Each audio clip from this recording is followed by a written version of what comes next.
লাকুমুল ইসলাম দীনা, আর তোমাদের জন্য মনোনীত একটা ধর্ম দিলাম, ধর্মের নাম হলো ইসলাম।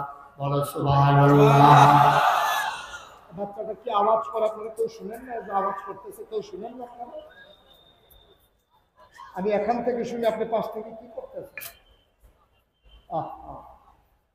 খারাপ তো আসলে বেশি না, দুষ্ট খারাপ যেটাই বলেন, খারাপ কিন্তু সংখ্যা একেবারে কম। কিন্তু আমরা ভালো মানুষগুলো খারাপ দেখার পরে যে প্রতিবাদ করি না, এটাই হচ্ছে সবচেয়ে বড় ক্রাইসিস এই বাংলাদেশে। আর নাইলে এত খারাপের কিচ্ছু ছিল না। পৃথিবীর ইতিহাস আপনি পর্যালোচনা করে দেখেন, সভ্য পৃথিবী শুরু হওয়ার পরে সকল জায়গায় সকল দেশেই সরকারের বদল হয়, কিন্তু পৃথিবীর ইতিহাস খুঁজে পাওয়া যায় না যে একটা সরকারের পতনের পরে 330 জন মেম্বার অফ পার্লামেন্ট, আমলা কামলা, সচিব, ঊর্ধ্বতন কর্মকর্তা, ব্যবসায়ী নেতা, উপদেষ্টা আর যত ধরনের কর্মকর্তা, র্যাব, গোয়েন্দা, উপরের সবগুলো লোক একসাথে পালিয়ে গেছে। পৃথিবীর ইতিহাস নয়, ঠিক কিনা? একটাই কারণ, আমরা বারবার বলেছিলাম এভাবে হয় না, এভাবে করে না, এভাবে করতে গেলে ভবিষ্যৎ ভালো হয় না। কথা শুনে না বলে সবাই চেয়েছিল পদত্যাগ, দফা এক দাবি এক, পদত্যাগ পদত্যাগ। যত আলেম, যত রাজনৈতিক নেতৃবৃন্দ, বৈষম্য বিরোধী ছাত্র আন্দোলন, সবাই চেয়েছে পদত্যাগ। আল্লাহ বলছেন না, পদত্যাগে হবে না, দফা এক দাবি এক, দেশ ত্যাগ, দেশ ত্যাগ। ঠিক না? এই খেলা কার? কথা পায় না কার? যতদিন বাংলাদেশের 18 কোটি মানুষ সাদাকে সাদা বলতে না পারবে, কালোকে কালো বলতে না পারবে, তেলকে তেল বলতে না পারবে, পানিকে পানি বলতে না পারবে, রাতকে রাত না বলতে পারবে, দিনকে দিন বলতে না পারবে, যতদিন পর্যন্ত অন্যায় আশ্রয় প্রশ্রয় দিয়ে তিল তিল করে লালন করবে, এই বাংলাদেশ বারবার রক্ত দেবে, বারবার জীবন দেবে। বাংলার সূর্যাকাশে, বাংলার ভাগ্যাকাশে কখনো রক্তিম সূর্য দেখা দেবে না যতদিন অন্যায়ের প্রতিবাদ করা না যাবে। সুতরাং যেখানেই সমস্যা দেখবেন, সমস্যা কি? এই যে কি কইয়া ডাক দেওয়া যাবে, এটা তো আসি বড় বিপদে। ওনারা ঘুরে জায়গায় যাইতে বলেন। এই যে কালা কালা চশমা, এদিকে আসেন। একটা লোক উঠবেন না, দোকানটা খুলেও সারছি না, বাকি দেন। মাত্র শুরু, মনে করি না এত তাড়াতাড়ি সাইডে দিতেছে। মিনিমাম 3-4 ঘন্টা লাগার সম্ভাবনা। এমন আছে ফজরের আজানও দিতে পারে। সভাপতির বোধ হুশ না, যদি ফজরের আজান পর্যন্ত হয়নি তাহলে অফিসে যাবো। ইনশাআল্লাহ সবাই করে আমি জোরে করে আমি হেনির লোক তো, হেনির লোক, এই জন্য রাজি আছে। সবাই বলেন মারহাবা। যে কথাটুকুন বলছিলাম, আল্লাহ বলছেন আল-ইয়াওমা আকমালতু লাকুম দীনাকুম ওয়া আতমামতু আলাইকুম নি'মাতি ওয়া রাদিতু লাকুমুল ইসলাম দীনা। তাইলে আমরা সবাই একমত হয়ে যাই, আমাদের রব কে? আল্লাহ। দিন কি? নবী মুহাম্মদুর রাসূলুল্লাহ সাল্লাল্লাহু আলাইহি ওয়াসাল্লাম। এজন্য আমরা মাগরিবের পরে ফজরের পরে ওজিফা আদায় করি, রাদিতু বিল্লাহি রাব্বাও ওয়া বিল ইসলাম দীনা ওয়া বিমুহাম্মাদিন সাল্লাল্লাহু আলাইহি ওয়াসাল্লাম নবিয়্যাও ওয়া রাসূলা সাল্লাল্লাহু আলাইহি ওয়াসাল্লাম। সবাই পড়েন আমিন। তাহলে দিন কি অপূর্ণ না পরিপূর্ণ? সবাই বলতে হবে, জবাব দিবেন পার্টিসিপেট মূলক। এখানে গিভ এন্ড টেক, দেওয়া নেওয়া, চাওয়া পাওয়া, লেনদেন, আদান প্রদান। শুধু এক চেটে আমি ওয়াজ করবো, আপনি চুপ করে থাকেন হবে না। আমি ওয়াজ দেবো, আপনি সুবহানাল্লাহ দেবেন। আমি বলবো ঠিক কিনা, আপনি বলবেন ঠিক। তাইলে তো পার্টিসিপেট হয়ে গেল, অংশগ্রহণমূলক হয়ে গেল, গিভ এন্ড টেক হয়ে গেল। লা ইন শাকারতুম লা আযীদান্নাকুম, নিয়ামত বাড়াই দেব, তবে শুকরিয়া আদায় করো।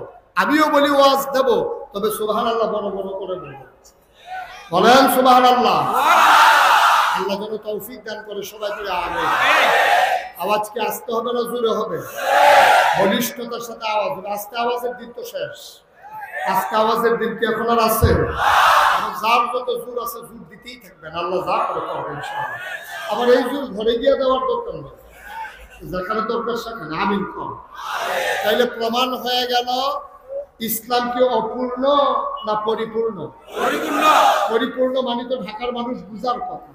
আরো সহজ করে বুঝাই, এই যে বোতলটা আমি পানিটা নাড়তেছি, লড়ে, তাইলে বুঝে গেল এখানে এখনো একটু কম আছে। তাইলে একেবারে পরিপূর্ণ তাকমিল মানে কি, আমি মুখটা খোলার সাথে সাথে দেখবো সমান সমান। এই সমান সমান পানি থেকে আমি যদি এক ঢুক পানি খেয়ে ফেলি তাহলে কি সমান থাকবে না কমে যাবে?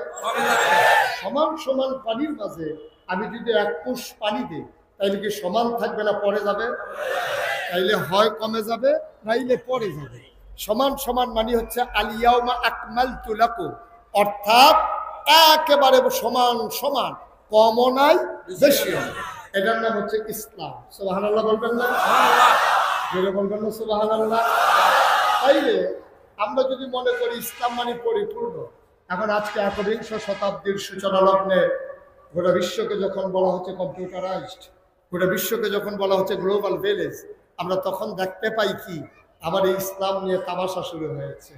কেউ এটারে কমাইছে, কেউ এটারে বাড়াইছে, ঠিক কিনা বলেন? কেউ কমাইছে, কেউ বাড়াইছে। মনে রাখবা, এটারে কমানোও যাবে না, বাড়ানোও যাবে না। যার হাজার বছর আগে আমার নবী যে ইসলাম এনেছেন, মন চাইলে মানতে চাইলে তুমি সেই ইসলাম মানতে হবে, কমানোও যাবে না, বাড়ানোও যাবে না।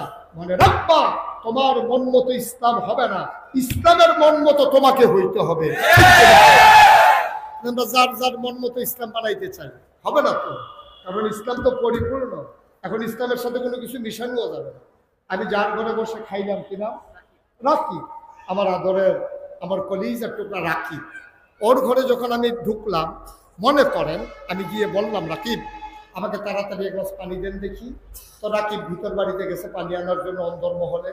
তার বেডরুমে যখন তার স্ত্রীর কাছে গেছে, তার স্ত্রী বলতেছে পানি নেন কার জন্য?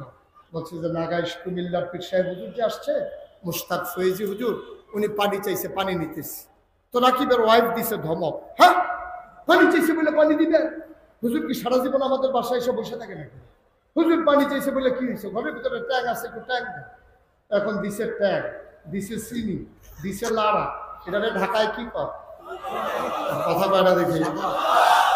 আমি কি ওনার কাছে শরবত চাইছিলাম না পানি চাইছিলাম? আমি চাইছি রাকিবের কাছে পানি, রাকিব আইনা দিছে আমার শরবত। ইসলাম ছিল এরকম স্বচ্ছ এক বোতল পানির মতো।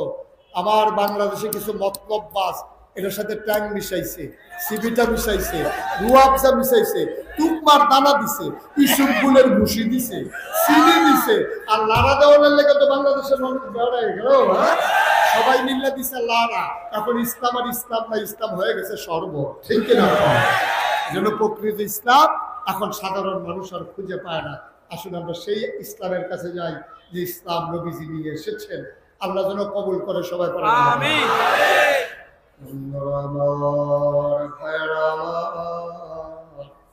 এই দিন বুঝার জন্য, দিন মানার জন্য, দিনের পথে চলার জন্য, আল্লাহকে পাওয়ার জন্য, আল্লাহর সন্তুষ্টি অর্জনের জন্য আল্লাহ তাবারক ওয়া তাআলা মানুষকে মহামূল্যবান তিনটা জিনিস দিয়েছেন। কয়টা? কথা কয় না?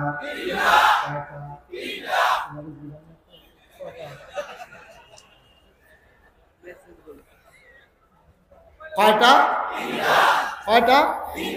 মহামূল্যবান তিনটা জিনিস আল্লাহ দিয়েছেন। আমরা আজকে আলোচনা করব দিন বোঝার জন্য, দিন মানার জন্য, দিনের পথে চলার জন্য আল্লাহ মহামূল্যবান কোন তিনটা জিনিস দিলেন। এক নম্বরে হইল আকল, বোঝ, বিবেচনা, ভালো মন্দ বোঝার ক্ষমতা। এটা আল্লাহ মানুষকে দিয়েছেন, আর কাউকে দেন নাই। গরুর বড় বড় দুইটা চোখ আছে, তোমার আমার চাইতে বড় দুইটা কান আছে। আত্মরক্ষার জন্য দুইটা শিং আছে, ছোট্ট শিং মাছ তারও আত্মরক্ষার জন্য তিনটা কাঁটা আছে। ছোট্ট ট্যাংরা মাছ তারও তিনটা কাঁটা আছে। তুমি আশরাফুল মাখলুকাত মানুষ, তোমার গায়ের সাথে কোনো অস্ত্র ফিট করা নাই, তারপরেও তুমি আশরাফুল মাখলুকাত, তারপরেও তুমি সৃষ্টির সেরা। তুমি কেমন করে সৃষ্টির সেরা হলা? তোমাকে মহামূল্যবান একটা জিনিস দিয়েছেন, তার নাম হইল আকল। আকল যারা কাজে লাগাইছে ১৫০০ বছর আগে, তাদের ব্যাপারে কোরআনুল কারীমে আল্লাহ কত সুন্দর করে ওয়াজ করে দিলেন। আল্লাহ বলেন রাদিয়াল্লাহু আনহুম ওয়া রাদু আনহু, তাদের ব্যাপারে আল্লাহ খুশি, আল্লাহর ব্যাপারে তারা খুশি।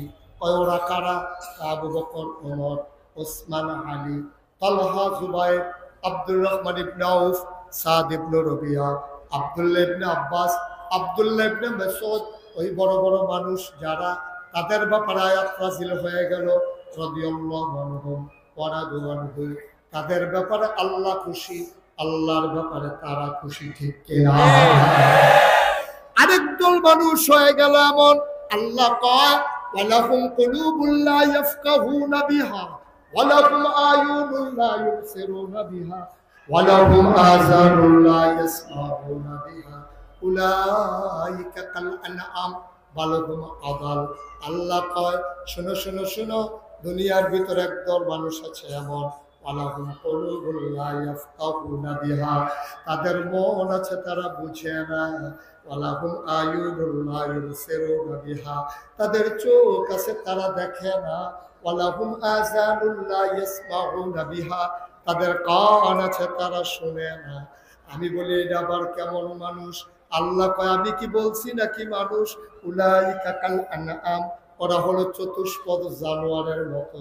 আমি বলি আল্লাহ সে কি জানোয়ার? আল্লাহ কয় না বালহুম আদাল, এটা জানোয়ারের চাইতে আরো নিকৃষ্ট। ঠিক কিনা? সুন্দর দুটা চোখ আছে, কান আছে, মুখ আছে, চোখ আছে, আগের দিনে কেমনে ভোট কাটা লাগবে এই বুদ্ধি আছে, সব তারা আল্লাহ দিছে, কিন্তু তার আকল নাই, সে ইসলাম বুঝে না। এরকম মানুষ আছে নাকি নাই? আপনাদের খোদ রাজধানীতে ঢাকা ইউনিভার্সিটিতে একটা ধরা খাইছিল কয়েক বছর আগে। ঢাকা ইউনিভার্সিটির এক প্রফেসর, এটা চারটিখানি কথা না, ঢাকা ইউনিভার্সিটিতে ছাত্র হিসাবে চান্স পাওয়া এটাই তো মারাত্মক বিষয়। আর উনি প্রফেসর, বিশাল জ্ঞানী মানুষ। এই ঢাকা ইউনিভার্সিটির প্রফেসর, সে অটো ড্রাইভার না, সে সিএনজি চালায় না, সে অনেক জ্ঞানী মানুষ। সেই লোকটা কি বলছে জানেন? যে এই দেশে ৯৯ জন লোক মুসলমান, এই দেশের ভিতরে ঢাকা রাজধানীতে শীততাপ নিয়ন্ত্রিত কক্ষে বসে পুলিশ পাহারায় ঢাকা ইউনিভার্সিটির প্রফেসর বলে দিয়েছে যেই সব মেয়েরা পর্দা করে, খুব খেয়াল করে, যেই সব মেয়েরা পর্দা করে, বোরকা পরে, হিজাব লাগায়, নেকাব পরে, ওই সব মেয়েরা খুব একটা মহিলা মাদ্রাসা ভর্তি হয়ে গেলেই হয়, এই সব মাদ্রাসা, এই মেয়েরা ঢাকা ইউনিভার্সিটিতে আসার দরকার না। আপনারা কি মানেন? কথা মানেন? মনে করেন আমাদের ইমাম সাহেব হুজুরের মেয়ে মেধাবী, সে ভালো রেজাল্ট করেছে, গোল্ডেন এ প্লাস পেয়েছে ম্যাট্রিকে, ইন্টারমিডিয়েটে, সে ঢাকা ইউনিভার্সিটিতে চান্স পাইল। ইমাম সাহেব হুজুরের মেয়ে পর্দা করে, এই জন্য ঢাকা ইউনিভার্সিটিতে পড়তে পারবে না। কথা বলেন না কেন? পারবে না। ঢাকা ইউনিভার্সিটিতে পড়ার অধিকারী মেয়েটার নাই, যেহেতু পর্দা করে। ঢাকা ইউনিভার্সিটির প্রফেসর প্রকাশ্য দিবালোকে সেমিনার সিম্পোজিয়ামের নাম দিয়ে সবার সামনে বলেছে যারা পর্দা করে ঢাকা ইউনিভার্সিটিতে পড়ার দরকার নাই, কারণ পর্দা সেকেলে একটা পোশাক, তারা একেলেতে আছে, তারা অনেক দূরে গিয়ে গেছে, তারা সুন্দর করে পৃথিবীকে সাজিয়ে নিচ্ছে। সুতরাং এই জমানায় এসে এই বুরকা দিয়া হিজাব দিয়া মুখ ঢেকে রাখবে, তার ঢাকা ইউনিভার্সিটিতে পড়ার দরকার নাই। আমি বলেছি প্রফেসর তুমি জানো না ঢাকা ইউনিভার্সিটি যে জমিনের উপরে হয়েছে এই জমিন মুসলমানের জমিন। ঠিক কিনা বলো? ঢাকা ইউনিভার্সিটি যাদের অর্থ হয়েছে ওরা মুসলমানের সন্তান। এই ঢাকা ইউনিভার্সিটির যাদের শিক্ষক, প্রফেসর, প্রভিসি, ডিন, ভিসি, তাদের যে বেতন হয় আবার আপনার রক্তের টাকায় তাদের বেতন হয়। ঠিক কিনা বলো? সেই ঢাকা ইউনিভার্সিটিতে বসে বসে ৯৯ জন লোক মুসলমানের দেশে, যেই দেশের রাজধানীকেই বলা হয় মসজিদের শহর, যেই দেশে নেংটির বদলে হক্কালি পীর বাসায়কেরা মানুষদেরকে লুঙ্গি পরা শিখিয়েছে, হরে নামের জায়গায় কলমা পড়তে শিখিয়েছে, শ্রীর বদলে মোহাম্মদ লিখতে শিখিয়েছে, আজানের পরে আশার নামাজ পড়ে, যেই দেশে দুরূদ পড়তে পড়তে মানুষ ঘুমোতে যায়, যেই দেশে ফজরের আজান করলে আবার ঘুম ভাঙে, সেই মুসলমানের দেশে রাজধানীতে শীততাপ নিয়ন্ত্রিত কক্ষে বসে পুলিশ পাহারা, ইসলামের ফরজ বিধান পর্দার বিরুদ্ধে কথা বলা সহজ, পারলে কলাবাগানের জমিনে এসে বলো পিঠার চামড়া নিয়ে দেওয়া যাবে না।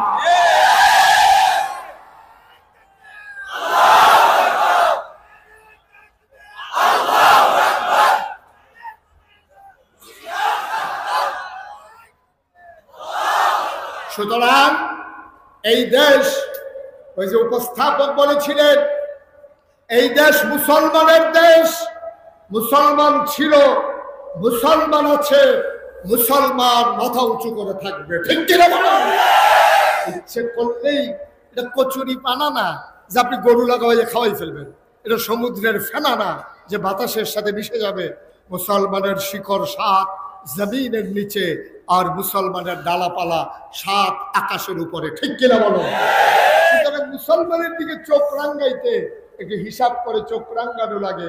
আমরা দেখি যে ভারতের মিডিয়াগুলো, social media, print media, electronics media, আমরা দেখেছি আজগবি তথ্যের মাধ্যমে সত্যকে গোপন করে মিথ্যার আশ্রয় নিয়ে ওই ভারতীয় হিন্দু সেই সরকার আছে, উগ্র হিন্দু সরকার, ওরা বাংলাদেশের ভিতরে বুঝাতে চায় বাংলাদেশের ভিতরে দাঙ্গা, বাংলাদেশের ভিতরে হিন্দুরা শান্তিতে নাই, বাংলাদেশের ভিতরে হিন্দুরা বড় নির্যাতনের মুখে আছে। আমি বলেছি 5ই আগস্টের পরে আমি মুশতাক ফয়েজি 6 তারিখে ডিসি সাহেবের সাথে মিটিং করেছি, কুমিল্লা এসপি সাহেবের সাথে কথা বলেছি, সদরের টিউনুর সাথে, ব্রাহ্মণপাড়ার টিউনুর সাথে কথা বলে আমরা এনশিওর করেছি যে কুমিল্লা শহরে আমরা বেঁচে থাকতে কোনো মন্দিরের দিকে কাউকে চোখ তুলেও তাকাতে দেব না, আমরা দেইও নাই। ঠিক কিনা বলেন? আমার মাদ্রাসার ছাত্রগুলো রাত জেগে জেগে মন্দিরগুলো পাহারা দিয়েছে, ফজরের নামাজ পড়ে নির্ঘুম রাত কাটিয়ে ওরা ঘরে ফিরে এসেছে। আমরা আর বদলা পেয়েছি।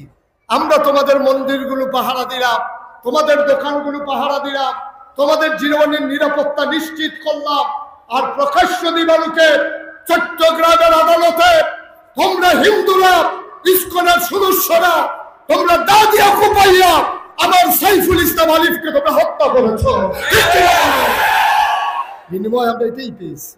আর ওরা ওখান থেকে দাদাগিরি করতে আছে, বারবার চোখ রাঙ্গা, আমাদেরকে বারবার বুঝাইতে চায় ওরা বড় আমরা ছোট। আমি বলেছি 47 সালে আমরা ছোট ছিলাম, এখন আমরা যুবক হয়েছি, আমরা আঘাত আসলে পাল্টা আঘাত করতে জানি। ঠিক কিনা? ইচ্ছে করলেই দমিয়ে দেবা এত সোজা না। বাংলাদেশের প্রতিটি মানুষ, আমাদের ভিতরে বিভিন্ন চিন্তা চেতনা, আমাদের ভিতরে সমস্যা থাকতে পারে, দ্বন্দ্ব থাকতে পারে, কিন্তু দেশের 1 ইঞ্চি জমিনের ব্যাপারে আমাদের মাঝে কোনো দ্বন্দ্ব নাই। ঠিক কিনা? বাংলার মুসলমান প্রয়োজনে জীবন দেবে, 56,000 বর্গ মাইলের 1 ইঞ্চি জায়গাও ছেড়ে দেবে না। সবাই বলে না আমি? বন্ধুগণ, যে কথাটুকু বলছিলাম, 1,500 বছর আগে আল্লাহ নবী দিলেন, আর মানুষকে 3টা জিনিস দিলেন। কয়টা? কথা কয় না, কয়টা? 1 নম্বরে আকল, বোঝ, বিবেচনা, ভালো মন্দ বুঝার ক্ষমতা। চোখ আছে, মুখ আছে, হাত আছে, পা আছে, নাক আছে, মুখ আছে, আকল নেই। তার কোনো দাম আছে? কথা বল, তার কোনো দাম আছে? তার কোনো দাম নেই। আমার বাসা কুমিল্লা শহরে, তো কুমিল্লা শহরের পাশে, আমার বাসার পাশে যেখানে মসজিদ, আমি ওখানে শহরে থাকলে নামাজ পড়তে যাই। ওই মসজিদের গেইটে কিছু ভিক্ষুক আছে। আমার এক বন্ধু একবার আমাকে ফোন দিয়ে বলতেছে, দোস্ত তোমার সাথে একটু জরুরি কথা আছে, আসতে চাই, কোথায় আসবো? এখন আমি মসজিদে চলে আসো, একসাথে জোহরের নামাজ পড়ি, তারপরে কথা বলি। জোহরের নামাজ পড়ে ওই ভিক্ষুক যে আছে, ওই ভিক্ষুকগুলোর ভিতরে একটা ভিক্ষুকের সাথে আবার খুব খাতি, তার ভালো মন্দ ইচ্ছা একটু দেখার চেষ্টা করি, যতটুকুন পারি সাহায্য করি। ও নিশ্চিত জানে আমি মসজিদে গেলে ওর হাতে কিছু না কিছু দেবো। তো আমার বন্ধু যখন আসতে কথা বলতে বলতে আমি বের হয়ে যাচ্ছি, ওই ভিক্ষুককে যখন ক্রস করতেছি, আমার আর ভিক্ষুকের কথা মনে হয়। তো ভিক্ষুক তো আমার গলা শুনছে, ও চোখে দেখে না, অন্ধ। ও আমার ডাক দিয়ে বলতেছে, হুজুর চলে যেতেছে? আমি আরে না, আইতে আসছি। আমি আবার ফিরে গিয়ে আমার ভিক্ষুককে বললাম, আর আমার বন্ধুকে বললাম, বন্ধু এই লোকটা কিন্তু সাংঘাতিক আকল, ও তো চোখেই দেখে না, কিসের আকল? আমি বললাম, এখনই দেখবা তার কেমন আকল। আমি তারে একটা 10 টাকার নোট আমি ভিক্ষুকের হাতে দিলাম, দিয়া বললাম যে আজকে তো আমার মন হলো, আমার বন্ধু আসছে, এই জন্য তোমার 100 টাকার একটা নোট দিলাম। দিছি কত? কথা কেন দেখি বলছি কত ও করছে কি টাকাটা ধইরা ওনার ভিতরে কি জানি হাত দিয়া আমার দিকে তাকাইয়া কইতেছে শয়তানি করো না। কি শয়তানি 10 টিকা মার চোখে পানি চলে আসছে। আমি আমার বন্ধুকে বললাম, ও বন্ধু, এই মানুষটা তার স্ত্রীকে কোনোদিন দেখে নাই। তার স্ত্রীর সামনে দিয়ে হেঁটে গেলে সে বলতে পারে না, তার জন্ম দেওয়া বাচ্চাকে সে চিনে না, তার বিবিকেও সে দেখলে চিনে না, কথা বললে চিনে। যে মানুষটা তার বিবি চিনে না, যে মানুষটা তার সন্তান চিনে না, আল্লাহ তার এমন আকল দিছে টাকা ধুইলেই বলে দিতে পারে 10 টাকা না 100 টাকা, ঠিক কিনা? এটা না হচ্ছে আকল। এই আকলের দাম কম না বেশি? কথা বলে না, কম না বেশি? আকলের সাংঘাতিক দাম, মহামূল্যবান জিনিস আকল। তাহলে কয়টা জিনিস না আল্লাহ দিছে? 2 নম্বর, আল্লাহ যে মহামূল্যবান জিনিস দিলেন তার নাম হইল কোরআনুল কারীম। সুবহানাল্লাহ বলবেন। এই কোরআনের ভিতরে 500 আয়াত আছে যেগুলো হুকুমের আয়াত। আকিমুস সালাত, আতুজ যাকাত, ওয়ালিল্লাহি আলান নাসি হিজ্জুল বাইতি মান ইসতাতা ইলাইহি সাবিলা, ইয়া আইয়ুহাল্লাযীনা আমানু কুতিবা আলাইকুমুস সিয়াম কামা কুতিবা আলাল্লাযীনা মিন ক্বাবলিকুম লাআল্লাকুম তাত্তাকুন, আহাল্লাল্লাহুল বাইয়া ওয়া হারামার রিবা ইউকিমুনাস সালাত। এইভাবে এইরকম আয়াত আছে 500 যেইগুলো হুকুমের আয়াত, যেগুলো পালন করো অবশ্যম্ভাবী। এইগুলারে বলা হয় আহকামুল কোরআন। ও মুসলমান, এই কোরআন তোমার সংবিধান। ১৫০০ বছর আগে কোরআন এসেছে, ১৫০০ বছর পর পর্যন্ত সকল কিছুর পরিবর্তন হলো। নদীর পার ভাঙলো, পার ভাঙলো, ধনী মানুষ গরিব হলো, গরিব মানুষ ধনী হলো, দলের অদল বদল হলো, ভূখণ্ডগত পরিবর্তন হলো, রাষ্ট্রীয় অবকাঠামো চেঞ্জ হয়ে গেল, কিন্তু আমার কোরআনের একটা নক্তারও পরিবর্তন হলো না, ঠিক কিনা? এই কোরআন তোমার আমার জীবন বিধান। এই কোরআনুল কারীম আল্লাহ তাবারক ওয়া তাআলা দিয়েছেন। এ ব্যাপারে বিস্তারিত কথা শোনার আর দরকার নাই। 3 নাম্বার, আল্লাহ মহামূল্যবান যে জিনিসটা দিয়েছেন তার নাম হইল নবী মুহাম্মদুর রাসূলুল্লাহ সাল্লাল্লাহু আলাইহি ওয়াসাল্লাম। সুবহানাল্লাহ বলবেন না? স্পষ্ট মনে রাখেন, কোরআন হলো বিধান আর নবীজি হলো তরিকা।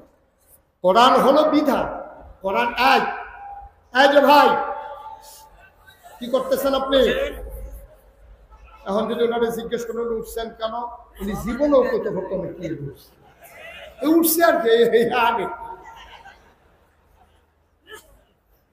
প্রত্যেকদিন এখানে মাহফিল হয়, ওনারে 2 জনে ধৈর্য বসাই দেন। হ্যাঁ, অনেকে আছে ধরার লেগে বইতে পারে না। হ্যাঁ হ্যাঁ, উনি মনে করছে অন্য হুজুর, সিফা দিয়া বইয়া দেয়।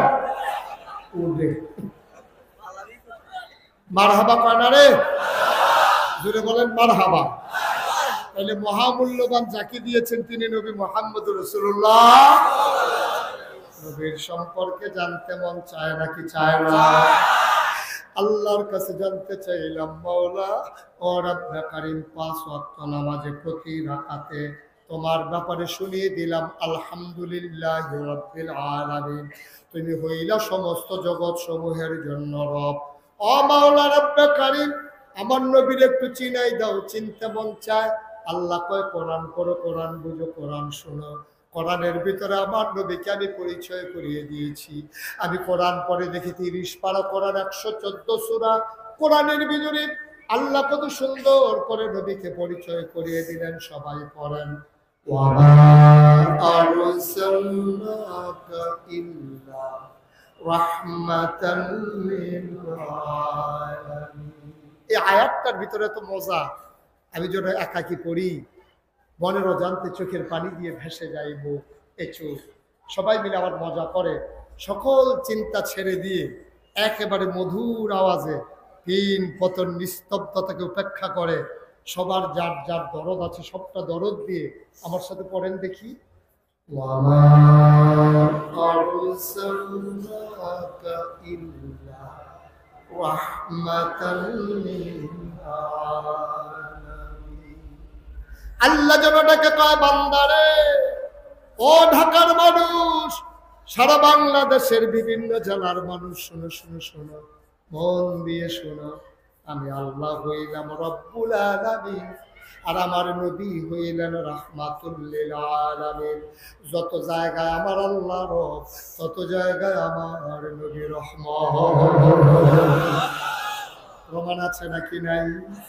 কোরআনুল কারীমে আরো সুন্দর করে আল্লাহ ওয়াজ করে দিলেন, ফাবিমা রাহমাতিন মিনাল্লাহ فبما رحمة من الله لنت لهم ولو كنت فظا غليظ القلب لانفضوا من حولك فاعف عنهم واستغفر لهم وشاورهم في الأمر فإذا عزمت فتوكل على الله إن الله يحب المتوكلين। আল্লাহ ডাকা ডাকা কয়, শোনো শোনো শোনো, ফাবিমা রাহমাতিন মিনাল্লাহ, আল্লাহর পক্ষ থেকে নবী গো, আল্লাহর রহমত দিয়া, সবচেয়ে বড় রহমত লিনতালাহুম, আপনার মনটাকে আমার আল্লাহ নরম করে বানাইছে। বলো সুবহানাল্লাহ। আমি সলমান, মন দিয়ে শোনো, নবীর মনটা কেমন নরম। ১৫০০ বছর আগে, যে বছর নবীজি দুনিয়াতে আসলেন, জন্মগ্রহণ করলেন মক্কায়, ওই জমানায় মক্কার যারা সম্ভ্রান্ত মানুষ, বংশাবলী মানুষ, বাংলাদেশে যেমন ভুইয়া, চৌধুরী, সরকার, খনকার, পেশকার, স্বর্ণকার, দফাদার, চকিদার, কন্ট্রাক্টর, দোকানদার, কত বংশ, কত মর্যাদা, কত সম্মান, কত দাম। ওই সৌদি আরবে মক্কা নগরীতে কুরাইশ, উমাইয়া, বনু তামিম, বনু কেনান, বড় বড় গোষ্ঠীর, বনু হাসাম, বড় বড় বংশের মানুষ যারা, তাদের একটা রেওয়াজ ছিল, বংশীয় ঐতিহ্যগত ধারা ছিল, তারা নিজের মায়ের দুধ বাচ্চাদেরকে খাওয়াইতেন না। খুব খেয়াল করে শুনতে হবে। আমরা মূল ওয়াজের ভিতরে চলে আসছি, একেবারে চিকন কথা হিসাব করতে আছি। গভীর মনোযোগ, মনোযোগ আছে তো সবার? কোনো সমস্যা নাই তো ইনশাআল্লাহ? সাহসিকতার সাথে এগিয়ে যাওয়া যাবে ইনশাআল্লাহ? কাফাকাফি বন্ধ। কত তো আরেকটা মনে করছে, এটা কইলাম আর আইনা না মার হাবা কয় না রে। পরীক্ষার হলে যে ছাত্র গেছে পরীক্ষা দিত, পরীক্ষা দিতে গিয়া বৈশা বৈশা কাঁপতে আসে, তো ফ্লোর হইলো ফাঁকা, বেঞ্চ হইলো কাঠের, কাঠের বেঞ্চে বৈশা ফ্লোরের ভিতরে পাকার ভিতরে যখন কাঁপতে আসে, তো বেঞ্চ তো লড়ে, ঠটফট ঠটফট করে আওয়াজ হইতে আছে। হ্যাট সা আওয়াজ শুনে দৌড়াইয়া গেছে, গিয়ে দেখে কাঁপতে আছে। স্যারে কয় কাঁপো কেন? স্যার কাঁপি না স্যার। করি দেখি তোমার কাঁপার আওয়াজ শুনে নিয়ে এলাম, তুমি তো কাঁপতেছো না। স্যার কাঁপি না স্যার। করে দেখি তুমি না কাঁপতে আসো এখনো? জি না স্যার। করে তোমার কত অত কাফে? স্যার কাফের কি দেখছেন? স্যার এমনি কাফনের পরে আবার কাফা দেখার বাহির হয়েছে। হ্যাঁ করছে কি, কাফা থামানোর জন্য সামনের বেঁচে হাত রাখা নিচের বেঁচে শক্ত করে বইছে, তখন বোয়ারটাও কাছে, ধরারটাও কাছে। স্যার ওখানে বিপদে পড়ে গেলাম, দেখি এটা লইয়া তো আরেক জ্বালা এটা দেখি। আরে তুমি কি শুরু করছো? স্যার কাফি না স্যার। স্যারে কারণে তোমার দুইটাই তো কাঁপতে আছে। স্যার কাফা তখন শুরু হয়েছে না স্যার। কাফা শুরু হইবে কোন সময়? স্যার প্রশ্নটা হাতে দিলে না, দেখবেন কাফা কারে। আমরা কি কাফাকাফি শুরু হইতে আছে নাকি? কাফার জায়গায় আইতে আছে, পরে কাফের শক্ত হইয়া বসে। যারা বেশি কাফার সমস্যা আছে তারা বাসার লোকে দৌড়া বইয়া মার হাবা কয় না, জোরে আরো জোরে। তৎকালীন জমানায় মক্কার মায়েরা বাচ্চাদেরকে বুকের দুধ, কথা মনে আছে নাকি? বাচ্চাদেরকে বুকের দুধ ওনারা খাওয়াইতেন না, এটাকে মর্যাদার প্রতীক মনে করতেন। মক্কার পাশের শহর তায়েফ, কিয়েভ, কিয়েভ। মক্কার পাশের শহর তায়েফ। তায়েফ থেকে একদল মহিলা আসতো, মহিলারা আইসা টাকার বিনিময়ে বাচ্চা গুলা নিয়ে যাইতো। 2-2.5 বছর দুধ খাওয়াইয়া টাকার বিনিময়ে আবার ফেরত দিয়া যাইতো। সুবহানাল্লাহ বলবেন না? মক্কা বাচ্চারা প্রতি বছর একবার, কথা বললেন না, কথা বললেন না, আমিন কর।